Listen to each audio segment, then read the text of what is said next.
తెలంగాణ రాజకీయాల్లో BJP BRS మధ్య మాటల యుద్ధం మరింత ఉధృతమైంది. బీఆర్ఎస్ నాయకుడు కేటీఆర్ దాఖలు చేసిన పరువు నష్టం కేసుపై కేంద్ర మంత్రి బండి సంజయ్ కఠినంగా స్పందించారు.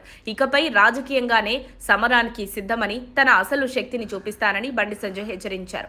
కేటీఆర్ లీగల్ చర్యలపై బండి సంజయ్ తీవ్ర విమర్శలు చేశారు. నేనెవరికి భయపడను, నువ్వు నీ తండ్రి పేరుతో రాజకీయాల్లోకి వచ్చావు, నేను ప్రజల మద్దతుతో ఎదిగాను అని ఆయన పేర్కొన్నారు. తనపై ప్రభుత్వం 109 కేసులు పెట్టినా తాను వెనక్కి తగ్గేది లేదని గుర్తు చేశారు. నేను ఎప్పుడూ పరువు నష్టం కేసులు వేయలేదు, ధైర్యంగా ఎదుర్కొన్నానంటూ కేటీఆర్ కు సవాల్ విసిరారు. 2025 ఆగస్టు 8న బండి సంజయ్ తప్పుడు ఆరోపణలు చేశారని కేటీఆర్ అన్నారు.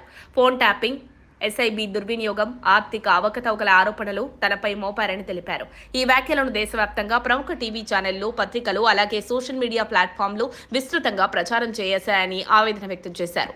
ఇవి తన ప్రతిష్టను దెబ్బతీయడానికే ఉద్దేశించబడ్డాయని స్పష్టం చేశారు. ఆగస్టు 11న కేటీఆర్ బండి సంజయ్ను నోటీసులు పంపించి బేషరతుగా క్షమాపణ చెప్పాలని డిమాండ్ చేశారు. బండి సంజయ్ దీనిని తిరస్కరించడంతో కేటీఆర్ న్యాయస్థానాన్ని ఆశ్రయించారు. కోర్టులో కేటీఆర్ చేసిన ప్రధాన డిమాండ్లు బహిరంగ క్షమాపణ, భవిష్యత్తులో పరువు నష్టం కలిగించే వ్యాఖ్యలు చేయకుండా ఆదేశాలు, ఇప్పటికే ప్రచురితమైన కంటెంట్ తొలగింపు, 10 కోట్ల పరిహారం.